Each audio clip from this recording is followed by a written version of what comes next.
Bismillahirrahmanirrahim. Assalamualaikum warahmatullahi wabarakatuh. Waalaikumsalam warahmatullahi wabarakatuh. Para pemirsa dan sahabat beriman dimanapun berada, Alhamdulillah kita jumpa lagi di Ustadz Danu Official Channel. Apa kabar semua? Semoga kita selalu senantiasa dalam lindungan Allah Subhanahu wa Ta'ala. Amin. Di video kali ini kita akan ngaji lagi bersama guru kita semua, Pak Ustadz Danu, yang sudah hadir di sini bersama kami. Assalamualaikum Pak Ustadz. Waalaikumsalam warahmatullahi wabarakatuh. Amin. Assalamualaikum Mas Eko. Waalaikumsalam warahmatullahi wabarakatuh. Sehat? Alhamdulillahirabbil alamin. Assalamualaikum Bang J. Waalaikumsalam Pak Tung. Alhamdulillah. Para pemirsa dan sahabat beriman dimanapun berada, sering sekali kita di dalam kehidupan, di dalam keluarga, ataupun di dalam pergaulan di tempat kerja mengalami sesuatu hal yang kadang-kadang membuat kita itu menjadi bingung. Misalnya seperti ini ya, ada misalnya teman kita sedang jalan, jalannya aneh, terus kita komentar, kamu kenapa itu? Temannya bilang sakit, mau kamu asam urat. Enggak kok. Wah, ini kita kadang-kadang itu memaksakan memaksakan pikiran kita itu seolah-olah kita itu benar membicarakan sesuatu yang kita sendiri nggak tahu. Nah, di video kali ini kita akan tanya nanti guru kita Pak Ustadz Danu mengenai satu hal nih. Ini ada satu hal yang sering sekali terjadi di lingkungan kita, mungkin juga para sahabat beriman ada yang terkena penyakit seperti ini. Pak Ustadz, Mas Eko dan Bang J, nanti kalau langsung tanya aja. Jika seseorang mengalami sakit di daerah tumit ya Pak Ustadz, itu yang menyusahkan sekali kalau dia jalan jinjit sakit seperti katanya tertusuk-tusuk. Wah, itu sebenarnya secara akhlak disebabkan oleh apa itu Pak Ustadz? Iya.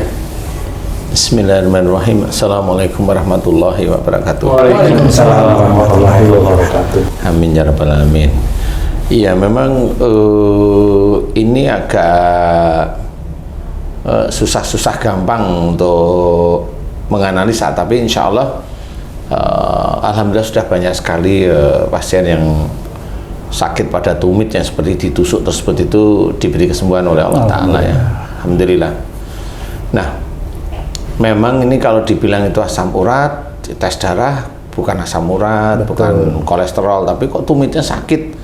Setiap pagi sakit, sampai siang, sampai kadang seminggu, kadang 2 minggu, kadang 1 bulan nggak sembuh-sembuh di tumit. Jadi jalannya itu selalu pincang gitu Pak. Jadi pincang gitu kalau tumit ya. Nah, sebenarnya ringan dalam menganalisa sesuatu itu sebenarnya saya bikin ringan aja. Tumit itu kan dipergunakan kalau lagi jalan sih semuanya biasa. Tapi kalau yang namanya lagi jengkel nih, atau kita mau nginjak yang ada sesuatu di bawah jadikan jengkel, sesuatu yang besar, itu yang kita pakai itu biasanya tumit atau kaki bawah bagian depan, itu aja. Tumit biasanya. Tumit rata-rata ya, maunya dihentakkan ya. Nah, sebenarnya proses kejadian sakit di tumit itu sama seperti keinginan kita tadi. Inginnya itu menghentakkan kaki sehingga sesuatu di bawah itu entah pecah, entah sakit, entah apa seperti itu. Ya, dengan marah yang membara lah. Kalau dia marahnya nggak membara, bukan tumit. Oh, bukan tumit. Kalau marahnya biasa paling malah ngomong. Jadi tidak menghentak. Dia tidak menghentak, dia hanya ngomong aja. Nah, kalau tumit ini berarti ada marah yang kuat dan bisa dikatakan ada kebencian, ada dendam, ada kebencian yang kuat. Walaupun belum tentu benci ini muncul melalui kata-kata. Ya, itu istilahnya punya sifat bencinya lebih kuat. Istilahnya, jadi marah dan benci itu langsung bersanding bersamaan. Kalau marah itu dia sekejap bisa atau beberapa waktu bisa, tetapi benci itu bisa dampingin marahnya. Jadi seorang benci itu kan nggak harus marah, nggak harus marah, tapi dulu pernah marah, tapi kalau sekarang benci ya nggak harus marah. Tapi masih tetap benci. Iya benci masih. Tapi nggak marah. Enggak. Dendam maksudnya satu. Ya dendam itu. Nah, orang yang sakit pada tumit insya Allah punya karakteristik seperti itu. Kalau marah maunya nginjek beneran gitu. Jadi beneran istilahnya. Jadi kalau dendam itu inget aja. Umpamanya saya dilengserkan oleh atasan saya persis. Dari kapro menjadi deputi. Itu bukan Pak Ustadz. Siapa itu? Pak Ustadz. Siapa? Saya. Itu bukan Pak Ustadz, temannya Pak Ustadz. Temannya saya. Itu hari itu seminggu, sebulan, 2 bulan, 3 bulan itu masih jengkel aja. Nah, jengkelnya inilah memunculkan benci sebenarnya. Jadi nggak harus keluar ya Ustadz ya? Nggak harus ucapan ya? Enggak, kalau keluar malah dinonaktifkan. Dinonaktifkan, nggak diproyek. Kalau nggak diproyek kan nggak ada mel deh pasti. Nggak bisa nggatai basboro kan begitu ya. Jadi dia diem, dia kan ngikutin mamanya. Kalau saya seperti itu, saya itu terus mikir sehari-hari. Bukan apa kesalahan saya, tapi kenapa saya diginiin ya gitu. Gitu ya. Jadi nggak pernah introspeksi seperti itu. Saya nggak introspeksi tentang kekurangan saya atau ini, tapi maunya menonjolkan ego, menonjolkan bencinya, menonjolkan dendamnya. Nah di titik itulah bisa besok-besoknya keluar di ya tumit. Besok-besok nggak harus hari itu, bulan itu, enggak. Iya. Nanti akan sama lagi umpamanya saya aja dulu deh ya. Saya kalau jengkel sama istri saya itu umpamanya WA-an ngomong lewat WA itu tuh langsung saya matiin, sudah saya geletakin. Itu kan jengkel sekali saya jadi. Ustadz, itu contohnya Ustadz emang bener Ustadz suka Umpama. Di sini ada 3 laki-laki. Ini udah gemeteran semua. Kalau saya jengkel mau umpama sih. Kalau jengkel sama istri sampai menggebu dan nggak ngomong mamanya. Nah itu kan bisa. Jengkel itu mamanya kenapa? Kok aku aja disuruh? Dia yang nganggur malah nggak jalani, malah aku lagi lah. Itu kan jengkel itu. Umpama aku. Ya kalau Haji J sama istri kan nggak berani Ji. Iya. Kalau Kan Haji J nggak berani. kayaknya nggak pernah sakit tumitnya Pak Ustadz. Nggak pernah dia. Dia nggak ada dendam. Dia sakitnya itu di mana ya? Di sini kan Haji J. Gitu. Jadi umpama seperti itu. Nah nanti kalau saya itu akan tumit, akan sakit. Ada benci yang kuat, dendam, jengkel, marah, ego jadi satu ya di titik-titik itu. Tinggal milih mana yang keluar. Marah yang kuat yang menggebu ya di situ nanti keluarnya. Itu porsinya lebih besar di keluarga atau di tempat kerja atau lingkungan lain itu Pak? Jadi gini, sebenarnya di keluarga sama tempat kerja ini sama. Sama, sebenarnya sama. Cuma kesalahan ini di titik mana? Nah, biasanya kesalahan kalau itu di keluarga lebih besar, umpamanya kamu tung sama istrimu, itu lebih besar daripada kamu sama temenmu atau anak buahmu umpamanya. Karena pada saat kamu dengan anak buahmu kan kamu tinggal marah selesai. Bener. Kan gitu. Iya. Tapi kalau kamu sama istrimu marah, lah itu kan istriku akan kembali lagi kan gitu. Betul. Ketemu besok lagi jengkel lagi. Nah itu kan nggak selesai jadinya. Jadi sehingga prosentase di keluarga itu sebenarnya lebih besar, tapi bisa aja lebih besar di pekerjaan kalau mamanya kamu di pekerjaan itu selalu kamu merasa dolimi mamanya. Nah itu juga kamu akan kalau ketemu dia lagi jengkel lagi, ketemu dia lagi jengkel lagi seperti itu. Kan mirip kalau ketemu dengan istri. Ya seperti itu. Tinggal nanti prosentasenya banyak di mana.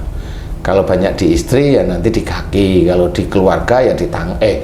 Kalau di keluarga ya di kaki, kalau di pekerjaan ya di tangan. Posisinya seperti itu. Tapi kalau udah dendamnya tidak melalui pekerjaan, dendamnya itu secara pribadi ya sama ditumit.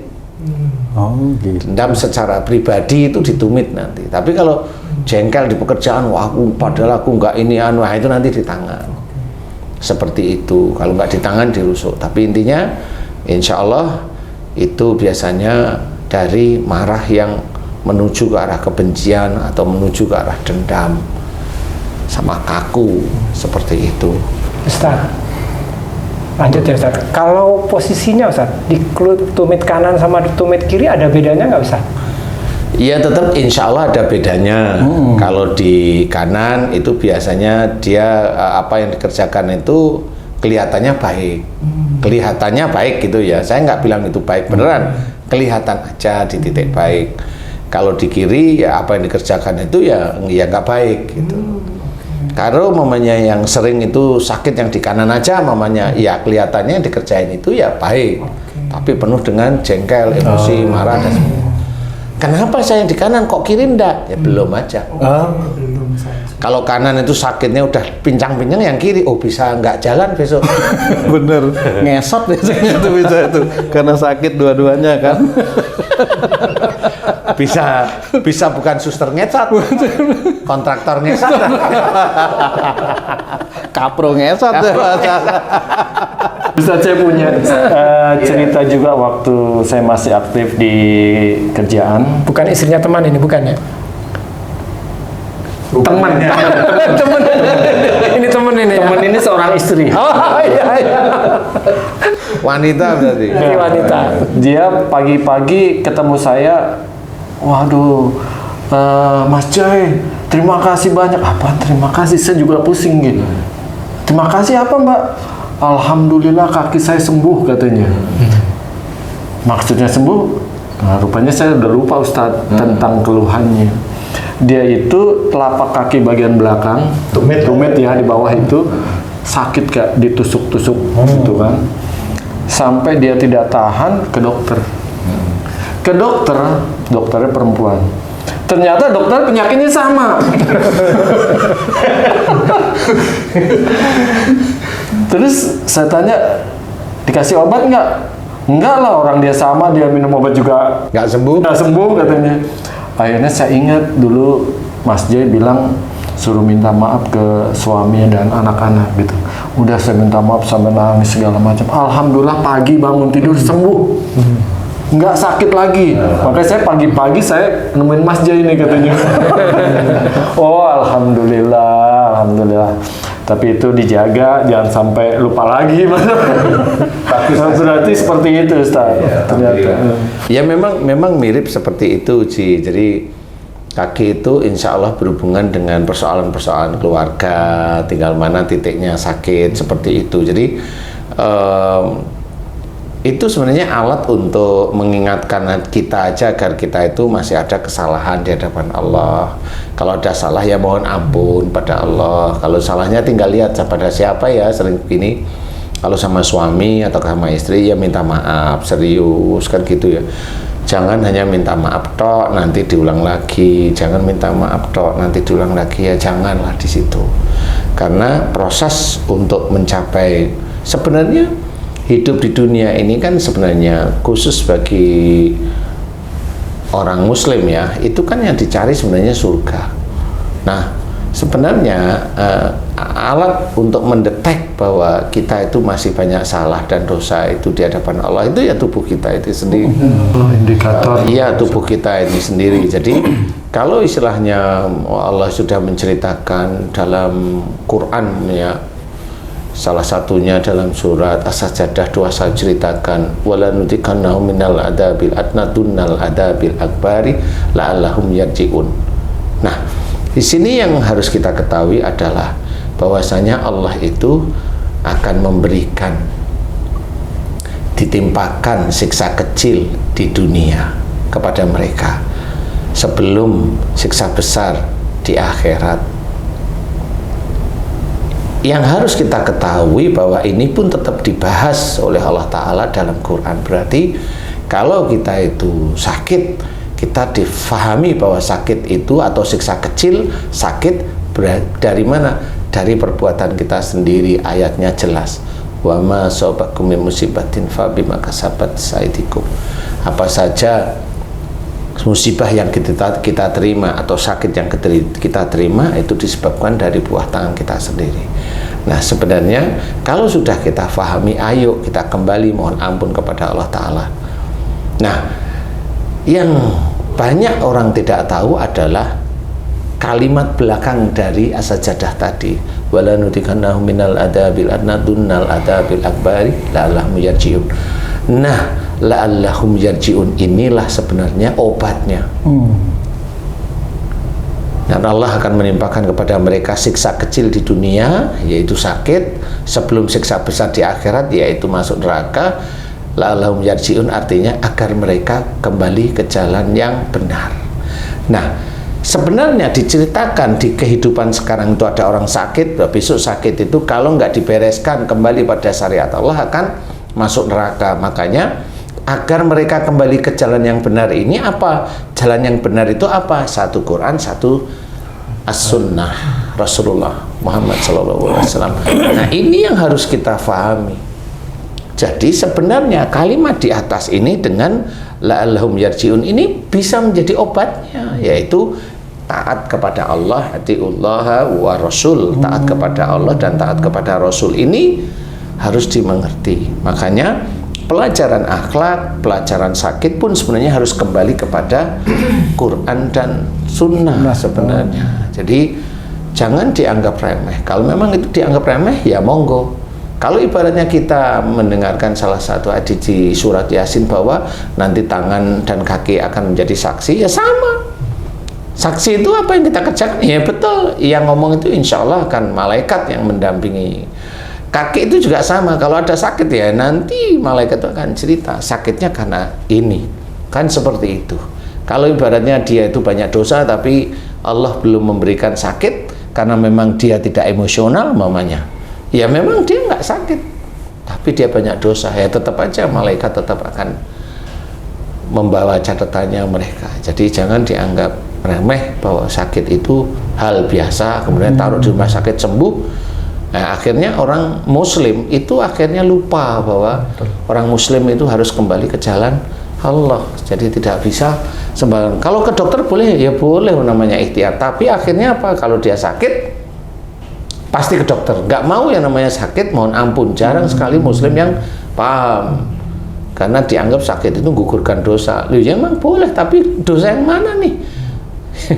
Dosa yang mana nih? Jadi apakah sama dosa umpamanya seorang ustadz atau ulama atau kiai dengan dosanya orang yang nggak pernah sholat atau sakitnya ulama atau kiai dengan sakitnya itu sama-sama menggugurkan dosa, padahal dia sendiri bertobat aja nggak pernah, sholat aja itu ya jarang, sangat jarang sekali, tidak menghargai orang, masa sama-sama menggugurkan dosa? Dari titik mana menggugurkan dosa?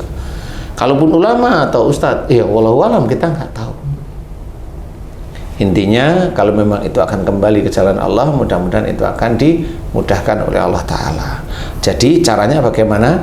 Kalau memang tumitnya sakit, belajarlah fahami. Berarti ada marah yang terselimuti dengan benci atau dendam kepada seseorang.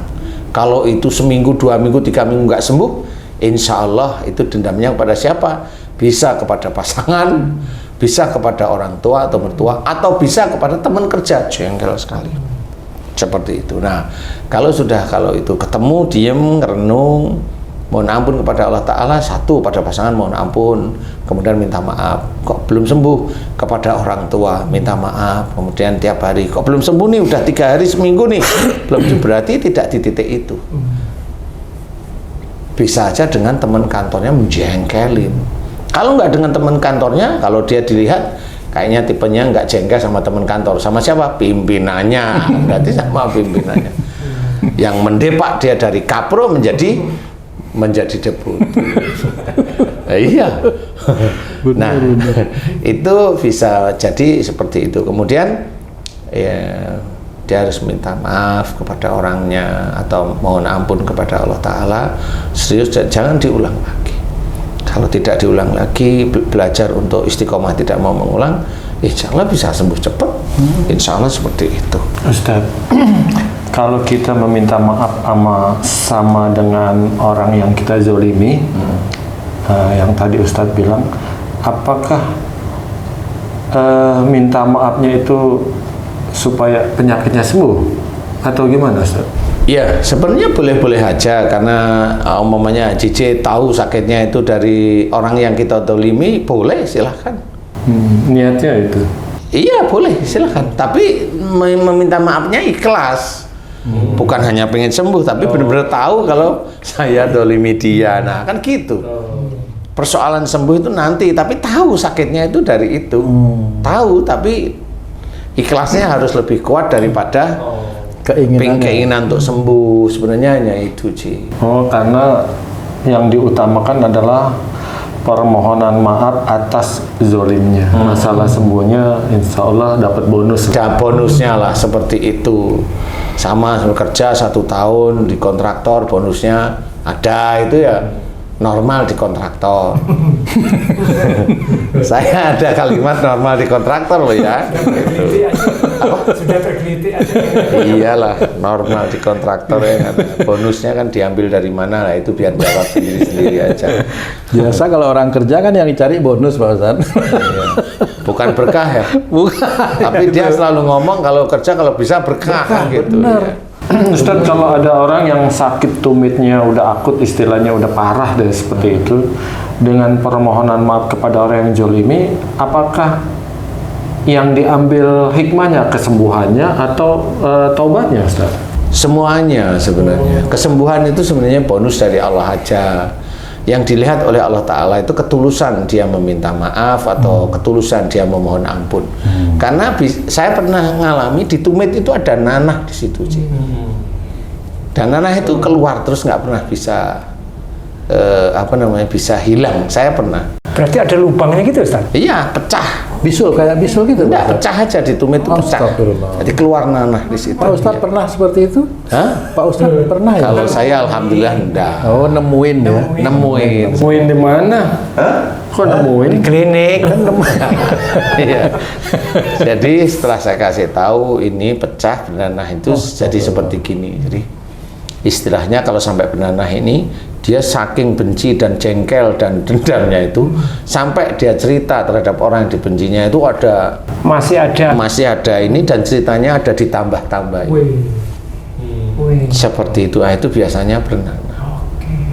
Nah, itu racun. Jadi istilahnya dia sendiri menceritakan yang sebenarnya bukan di titik persoalan dia tapi ditambah-tambah ya nanti bernanah. Insya Allah seperti itu. Berarti nanah itu di tempat yang lain juga seperti itu, Ustaz? Insya Allah ada overnya. Ada racunnya di nanah di gigi, ada racunnya pada saat dia ngomong. Seperti itu. Nah, kalau nanah di usus berarti ada racun, ada kemarahan yang wujudnya itu seperti orang itu ada fitnah, ada mempolitisir dan sebagainya di dalam keluarga. Kalau nanah di usus ya, insya Allah seperti itu. Jadi semua hal-hal itu terlihat. Makanya kenapa kalau orang disuruh belajar ikhlas itu ya kalau sudah melakukan sesuatu ya sudah lepaskan aja, nggak usah terlalu dipolitisir sehingga menjadi enak didengar orang kayak gitu.